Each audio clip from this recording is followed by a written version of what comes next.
जब 2 महीने के लिए चैतन्य महाप्रभु 1 to 1 क्लास करते हैं उनको, 1 to 1 बिल्कुल एक ही व्यक्ति होते थे क्लास में उस टाइम। कौन थे? सनातन गोस्वामी। पूरे 2 महीने के लिए चैतन्य महाप्रभु। और वो सनातन गोस्वामी उनसे क्वेश्चन पूछते हैं, प्रश्न पूछते हैं। क्या क्वेश्चन पूछते हैं? के आमी, मैं कौन हूँ। वो क्यों पूछ रहे हैं? क्या उनको नहीं पता? उनको पता है, पर वो हमारे लिए पूछ रहे हैं। फिर चैतन्य महाप्रभु बताते हैं उनको, जीव स्वरूप है नित्य कृष्ण दास। जीव का क्या स्वरूप है? हमेशा भगवान कृष्ण का दास बने रहना। देखिए, हम सभी किसी ना किसी के तो दास बनते हैं। कोई अपने पति का, कोई अपने पत्नी का, बच्चों का।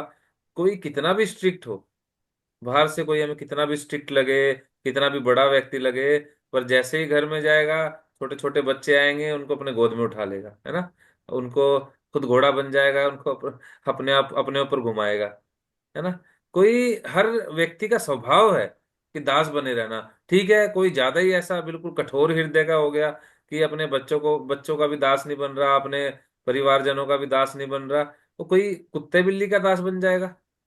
कुत्ता ले आएगा, उसको पालेगा, उसको घुमाएगा फिराएगा। अब देखिए, कुत्ता उसका दास है या वो कुत्ते का दास है? अगर उसका डेली रूटीन देखेंगे तो वो कुत्ते का दास बन गया, है ना। उसको सुबह सुबह नित्य कर्म के लिए लेके जाएगा, घुमाने फिराने, फिर उसको खाने पीने को देगा। तो जो हमारा स्वभाव है, हमारा एक व्यक्ति का जो स्वभाव है, वो रियलिटी में स्वभाव ऐसा है कि हम सेवा करना चाहते हैं, हम दास बने रहना चाहते हैं।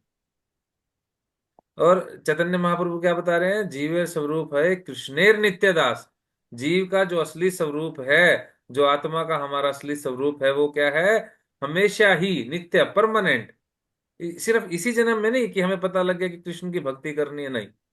हर जन्म जन्मांतर तक सनातन जो अंश है, भगवान गीता में कह तो रहे हैं साफ साफ, 15वें अध्याय में 15वें श्लोक में, मम एव अंश जीव लोके जीवभूत सनातन। हाँ, जो ये जीव है, ये मेरा सनातन अंश है। वही चैतन्य महाप्रभु भी बता रहे हैं कि और अंश का काम क्या है? जैसे ये हाथ मेरा अंश है, इसका काम क्या है? अंशी की सेवा करना प्रभु। हाँ, इस अंशी की सेवा करना। इस हाथ का काम है इस शरीर की सेवा करना। अब मेरा मन करेगा फोन उठाने का, मैंने फोन उठा लिया। कोई लैपटॉप का बटन दबाने का मन करेगा तो ये हाथ दबाएगा, क्योंकि इसका स्वभाव है, इसका काम है इसकी सेवा करना। ऐसे ही हम भगवान के अंश हैं। भगवान ने साफ कह दिया गीता में, मम एव अंश जीव लोके।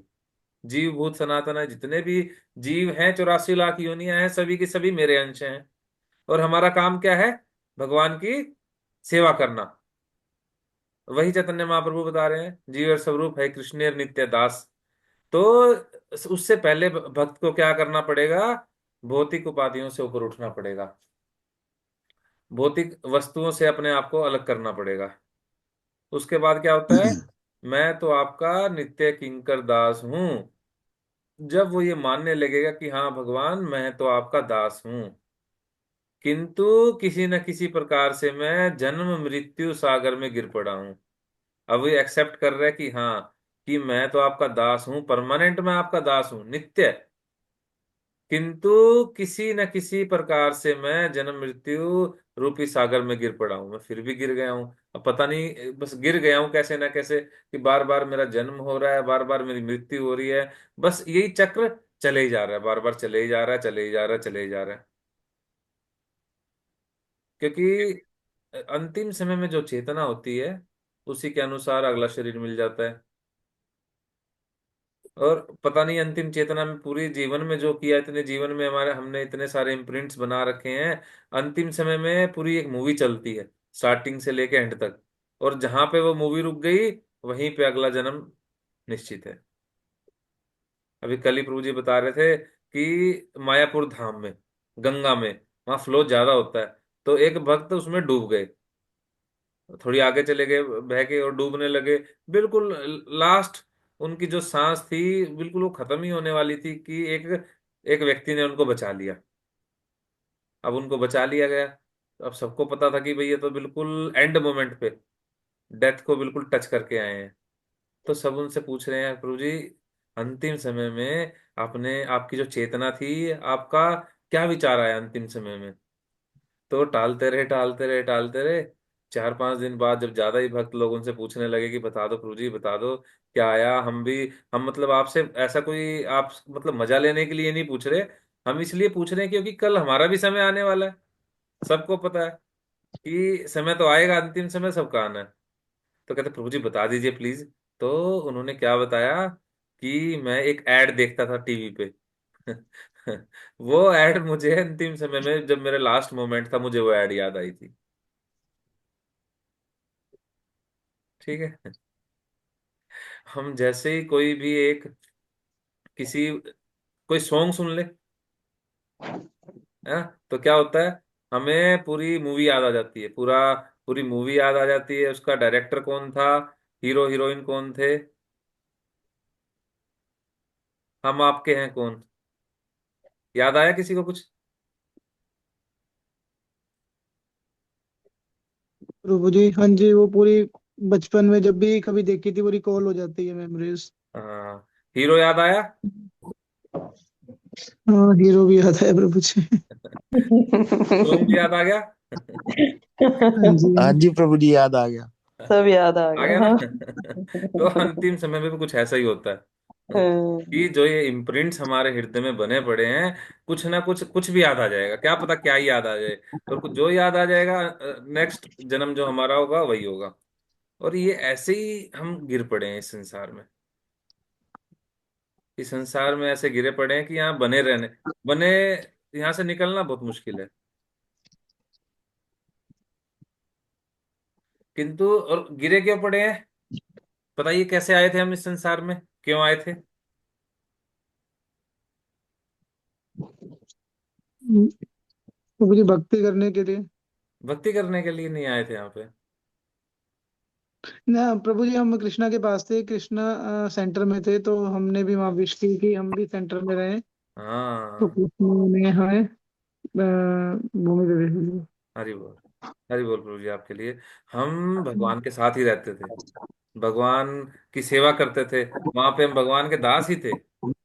पर क्या हुआ कि हमने सोचा कि मैं भगवान की सेवा क्यों करूं, मेरी सेवा कोई और करे। मैं भगवान खुद बनना चाहता था, इसलिए क्या किया, भगवान ने ऐसी व्यवस्था कर दी। भगवान हमसे बहुत प्रेम करते हैं। प्रेम में कोई बंधन होता या नहीं होता? नहीं। प्रेम में कोई बंधन नहीं होता। तो भगवान ने क्या किया कि ठीक है, ये अब भगवान बनना चाहता है, तो इसके लिए एक ऐसा संसार बनाता हूं जहां पे ये भगवान बन जाए। ठीक है, तो हम सभी को भगवान ने यहाँ पे भेज दिया, और अपने अपने रोल में हम यहाँ भगवान का रोल प्ले करते हैं। ठीक है, जो पति है वो पत्नी के लिए भगवान है, बच्चों के लिए भगवान है। तो हर कोई अपने रोल में भगवान है यहाँ पे। सब कोई इंजॉयर है, अपने आप सब इंजॉय करना चाहते हैं। पर जैसे ही कोई ये चीज समझ जाएगा कि नहीं, मैं भगवान नहीं हूं, मैं तो भगवान का दास हूं, और मेरी असली जो स्टेट है, मेरा रियल स्टेट है, वो क्या है, भगवान के दास बने रहना है। और भगवान के दास बने रहना भी नहीं है, भगवान के दासों का दास बने रहना है। गोपी भरते और पद कमल्यो, दास दासानु दास। किंतु अब कह रहे हैं कि मैं अब गिर गया हूं, अब तो आ गया हूं, मैं अब करूं क्या? जन्म मृत्यु सागर में मैं गिर पड़ा हूं, बार बार मैं जन्म लिए जा रहा हूं, बार बार मरे जा रहा हूं, जन्म मृत्यु जरा व्याधि, ये सारी चीजें मुझे सताई जा रही हैं। कितने सारे ताप हैं, आदि दैविक, आदि भौतिक, आदि आत्मिक, अलग से ये ताप और सता रहे हैं। फिर अब मैं फंस गया हूं, और फिर भी मैं आपका दास हूं, तो मुझ पर कृपा कीजिए। कृपया इस विषम मृत्यु सागर से मेरा उद्धार करके अपने चरण कमलों की धूलि का कण बना लीजिए। कृपया, जो ये संसार है, ये मृत्यु सागर है, ये क्या है, मृत्यु लोक है। और यहाँ पे मृत्यु सागर है, यहाँ पे हर क्षण आप देखेंगे, आप एक्सपीरियंस कर पाएंगे कि कोई ना कोई जा रहा है। मतलब उठा के अपने शहर के अगर आप डेटा देखेंगे, हर सेकंड, हर क्षण, हर मिनट कोई ना कोई शरीर त्याग रहा है, किसी ना किसी की मृत्यु हो रही है। भगवान के धाम में मृत्यु नहीं है, इसको सिर्फ यहीं पे मृत्यु होती है, इसलिए इसका नाम है मृत्यु, मृत्यु लोक बोलते हैं इसको, मृत्यु सागर। फिर भी ये कह रहे हैं, भगवान से प्रार्थना कर रहे हैं कि भगवान मेरा उद्धार कीजिए, मुझे इस चक्र से बाहर निकालिए। और क्या कर रही है, अपने चरण कमलों की धूलि का कण बना लीजिए। एक एक शुद्ध भक्त, एक शुद्ध भक्त यही प्रार्थना करता है कि मैं जहां भी रहूं, भगवान आपके चरण कमलों में मेरा स्थान हो। और ये स्टेट कब आएगी? इससे पहले ये जो 4 श्लोक हैं इनको अप्लाई करना पड़ेगा, जब जाके ये स्टेट आएगी। सबसे पहले क्या करना है, हरे कृष्ण महामंत्र को पूरी श्रद्धा के साथ जप करना है। चेतो दर्पण मार्जनम भव महादावाग्नि निर्वापणम। फिर क्या होगा, चित्त पे जो मैल जमा हुआ है वो हट जाएगा। नाम नामकारी बहुधा, ये समझना है कि भगवान ने अपने सारे नामों में अपनी शक्तियां डाल दी हैं। त्रिनादपि सुनी चेन तरोरपि सही सुनना, अमानी ना मान देन कीर्तनीय सदा सदा हरि। अपने आप को तिनके से भी नीचे मानते हुए और वृक्ष से भी अधिक सहनशील रहकर दूसरों को मान देना है, और अपने लिए मान की कामना नहीं करनी। फिर वो कीर्तनीय सदा हरि हो पाएगा। और ये होने के बाद, जब कीर्तनीय सदा हरि कोई करेगा, तो भगवान उससे खुश हो जाएंगे, भगवान प्रसन्न हो जाएंगे। भगवान कहेंगे, बोल क्या चाहिए तेरे को? धन चाहिए, फॉलोअर्स चाहिए, सुंदर पत्नी चाहिए, अच्छी अच्छी लोग तेरी तारीफें करें, क्या चाहिए? तब उस अवस्था में क्या करना है, नहीं, मुझे कुछ नहीं चाहिए, ना धन ना जन ना सुंदरी। मम जनमनी जनमनी शिवरे भवताद भवती रहतु की तभी। मुझे तो जन्म जन्म जन्मांतर में आपकी भक्ति चाहिए। फिर जब कोई ये स्टेज पार कर लेगा, जब मटेरियल थिंग्स उसको नहीं सताएंगी, जब वो एक्सेप्ट कर लेगा कि मुझे तो रियलिटी में ये चीजें नहीं चाहिए, ऐसा नहीं कि ऊपर ऊपर से, जब मन से अंदर से कन्विक्शन हो जाएगा कि नहीं भगवान, मुझे तो सिर्फ आपके चरणों की भक्ति चाहिए, मुझे और कुछ भी नहीं चाहिए, तब इसके बाद में जाके ये स्टेट आएगी कि वो समझ पाएगा कि मैं भगवान का दास हूं, और मुझे क्या करना है, भगवान के चरण कमलों की धूलि का कण बनना है, मुझे सिर्फ भगवान के चरणों में ही मेरा स्थान है। ठीक है, कनेक्ट कर पा रहे हैं हाँ जी प्रभु जी। कि ये कोई ऐसा नहीं है कि भाई एक श्लोक आपने पढ़ लिया और पुण्य लगना आपको शुरू हो जाएगा। ठीक है, ये वो वाली चीज नहीं है, ये पूरा चैतन्य महाप्रभु के अंतरंग भाव हैं, ये 8 के 8 श्लोक। अगर इनको कोई प्रैक्टिकल अप्लाई करता है तो वो देख पाएगा, वो समझ पाएगा। ठीक है, हरे कृष्णा, शिल प्रभुपाद की जय। एक हरे श्लोक और कृष्णा। एक श्लोक और निकाल के रखा था मैंने भागवतम से, पर समय ही पूरा हो गया, तो ठीक है, इसको कल लेते हैं। हरे कृष्णा, सभी बहुत को सुंदर दंडवत श्लोक है। प्रणाम। हरे कृष्णा, धन्यवाद, प्रणाम। हरे कृष्णा, सभी को दंडवत हरे प्रणाम। कृष्णा, ठीक है, दंडवत प्रणाम प्रभु। सभी भक्त एकादशी रखने का पूरा प्रयास करना, जी जी प्रभु जी। बहुत ठीक कृपा है। मिलती है एकादशी का व्रत रखने से। रखा है प्रभु जी। हाँ, रखना सभी। और कुछ ज्यादा कुछ नहीं करना, बस अन्न नहीं खाना। ठीक है, हरे कृष्णा, धन्यवाद, प्रणाम ठीक सभी भक्तों को। है। हरे कृष्णा।